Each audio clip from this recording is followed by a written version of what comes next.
vectors. Okay. Okay, so let's look at this. So we're trying to find, we decided we're going to call it circumference C. We're trying to find dc dt. And we know dr dt is 2, and we know r is 10, and we know we have a circle. So how do we relate circumference and radius? For a circle, we get c equals 2 pi r. This is your variables equation. But now I need a rates equation.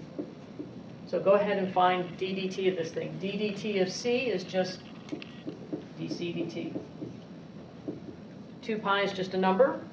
We multiply by a number, that carries through, so we just write that down. Derivative of r with respect to t is just dr dt. Okay, so that's my rates equation. So now I need to see, do I know everything? I'm trying to find this one. Those are numbers, and I have this one. So I just plug in. Other way around. Let me try that again. This is the one I'm trying to find. That's the one that I have. There we go. I'm having trouble this morning. Maybe it's because my son had a Super Bowl party, not Super Bowl, I kept calling it that, an Oscars party last night. Oh, good God. It's a little bit late for me.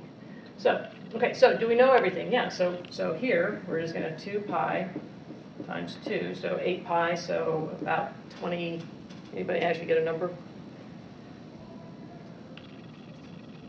No, 4 times. 12. Somebody tell me the number. I'm just 12 point what? 0.6. All right, so dc dt is 12.6 what? How do we measure circumference? That's just feet. Circumference is just walking around distance, so that's feet. And time is second. So 12.6 feet per second. Okay. So here's my follow-on question. Yeah, I know, I'm having trouble this morning. Here's my, so we all have those days, so I know it's okay. So somebody said, well, we didn't use r equals 10. And that's true, in this case we didn't need to. But what if I had asked a different question? What if I had said, how fast is the area changing when r is equal to 10? So if I'm looking for how fast the area is changing, then I have a different equation. I would have an a equals pi r squared.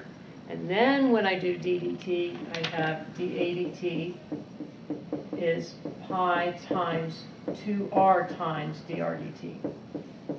And so here I would need to use that r value. So sometimes you need it and sometimes you don't. And that's true in most of life's problems, right? I mean, in the real world, you're going to have the information that you don't need to solve the problem. That's okay. So don't worry about that so much. Relate your variables, d dt to relate the rates, and then plug in if you've got everything, great. If you need to come back to the variables equation to get another piece of information, that's fine too. Okay, so let me show you. I don't want to solve this one. I just want to get you started on it because it's actually so simple that it's hard. And I don't know why that is. I think because it has no context. This is a case where word problems actually are better for you than not. So this is the first problem you're going to have in the assignment. And it kind of doesn't make sense because there is no context.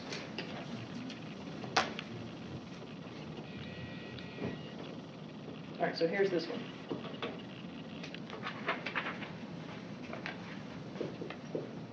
Given x squared plus y squared equals 4, and dy dt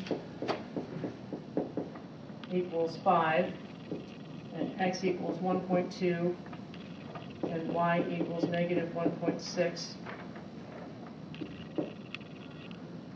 Find dx dt. Question? Really? So, does this seem harder or easier than the previous ones? It gives you everything. It gives you everything you need, so it's actually really easy, except that it has no meaning, right?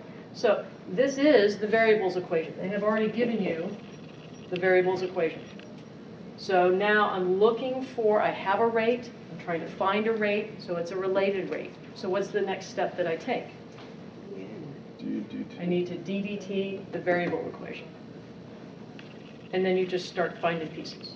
Okay, so it's already done, it's taken the problem out of context and it's already related the variables. This is your variables equation. And now you just need to relate the rates. Okay, so I'm just going to leave it there. I'm going to let you, we're not going to do that one. I just wanted to point out that this one is, this one's already easy. It just has no context, which I really don't like. All right, so let's look at this last one then. Let's look at a business application.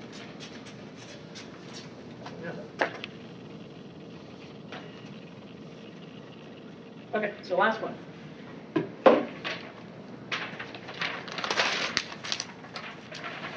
A company manufactures new fad, the latest trend in toys. So, yeah, you know I made it up when it's a weird name like that. The current production level is 1,500 new fads per week, but to keep up with demand, production increases at 500 new fads per week. Given the cost, and then give you some cost and revenue equations, find the rate of increase or decrease in cost, revenue, profit. Okay, so let's write this up. So you're making these new toy, new fad. Okay, so we know that current production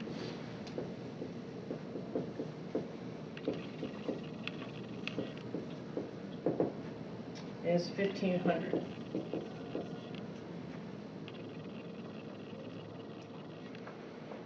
And we know that production is increasing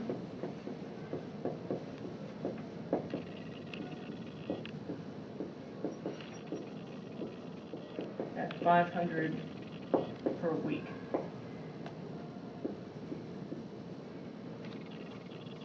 So here's the cost equation.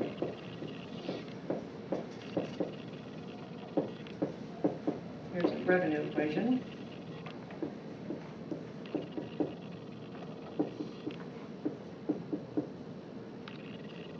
So let's look at what is the rate of increase, or rate of change, we'll say,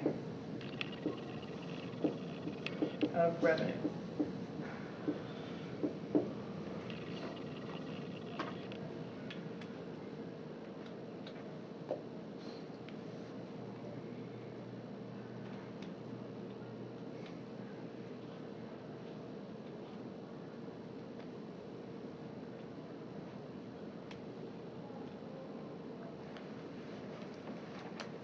Okay, so what kind of a problem is this? I've got a current production level. I know a current production, a rate of change of production. I've got some equations. I'm looking for rate of change of revenue.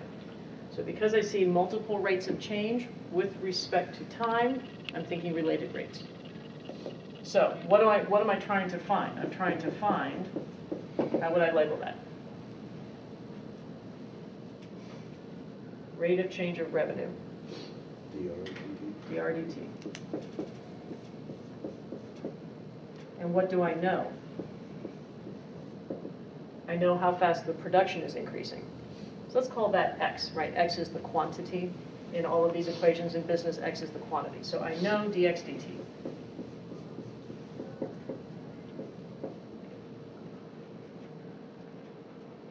Plus, what else do I know? Current production. So what letter is that? What variable? X. So I know X is 15. So at 1,500, I've got this. What is my revenue doing? Okay, so how do I go about, I'm going to let you guys work on this. So I know what I'm trying to find. I know what I know. I need to relate these. And then I need to do that. So why don't you guys go ahead and get started on that. You may already have some of this done in the problem board. So you need to relate R and X first, and then take derivatives with respect to time.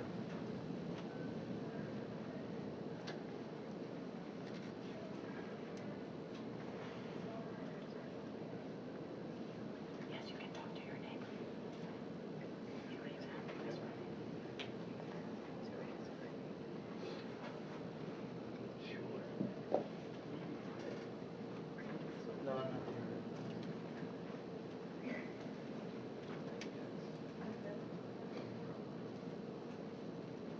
Any questions I can answer?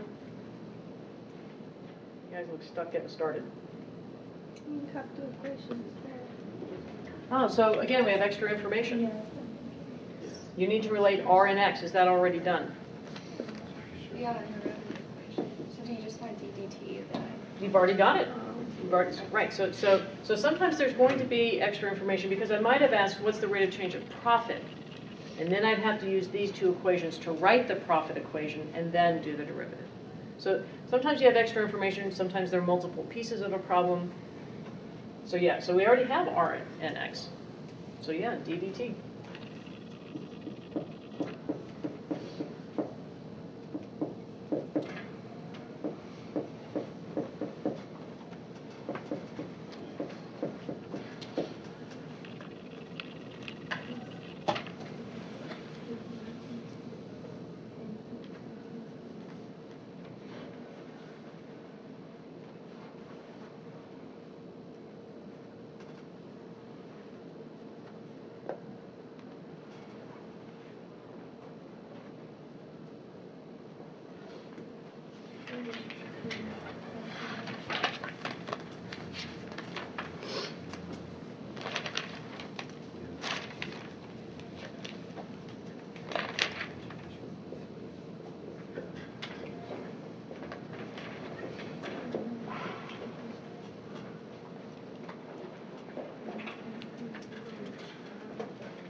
Everyone getting through the derivative okay? People got an answer? I have an answer, I think. Maybe I'll judge correctly this time. Could be wrong. So, That's be 15. yes. That's wrong. I think I have it, I just can't simplify it. All right, well, let's take a look. All right, so we're going to ddt the whole thing, so we have just drdt on this side.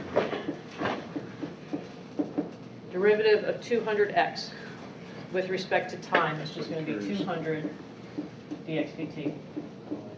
There's not really an outside function there because it's so simple. Now, what about this one? X squared with respect to time. So here we have our outside function, inside function. So minus 1 over 30, and really on your homework, I don't want you to go from here to the final answer that's in the back of the book. I would like to see this next step because I know you're doing it. I mean, you would be doing it if you didn't know the answer already, so I'd like to see it. So 2x, that takes care of the outside, times dx dt.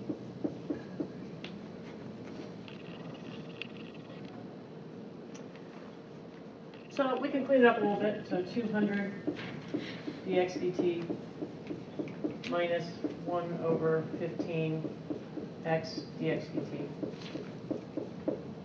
Can I just keep writing this equal sign? Are these two technically equal? Right, I haven't changed. This string of equal signs is okay because they are all describing. I just want to draw your attention to making sure that if you write an equals, a line of equals, they really are equal. So now, am I ready to plug in? Let's look at, I'm trying to find drdt. Do I have dx dt? Yes. Do I have x? Yes. Do I have dx dt? Yes. So you don't need to simplify this any further. I mean, you can just leave it like that and start plugging in. If you had wanted to simplify it, you could pull out a dx dt. What's left here? 200. And what's left here? X over 15 or minus, yeah. So you could do that if you want to.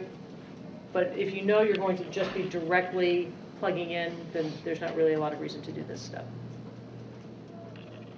Okay, so what answer did people get? 200 times, does it make sense? 200 times 500 minus 1500 over 15 times 500. 5,000, no, 50,000. 50,000?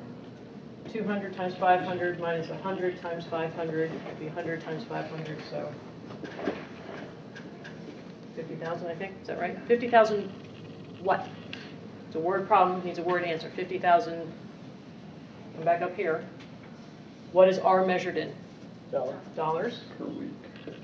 And time over here was per week. Right. So just remember that you must have units. And also if it says, interpret the answer, I would say that, so let's just say this last piece. If I wanted to interpret this answer, I would say that at a production level of 1,500 new fads, when they are increasing at 500 per week, the revenue is increasing at $50,000 per week. And I know it's increasing because it's positive. So the increasing, decreasing is a layer of interpretation you're adding based on the sign. Okay. I'm 2 minutes early. Are you excited? Okay. If you have any questions, I'm here.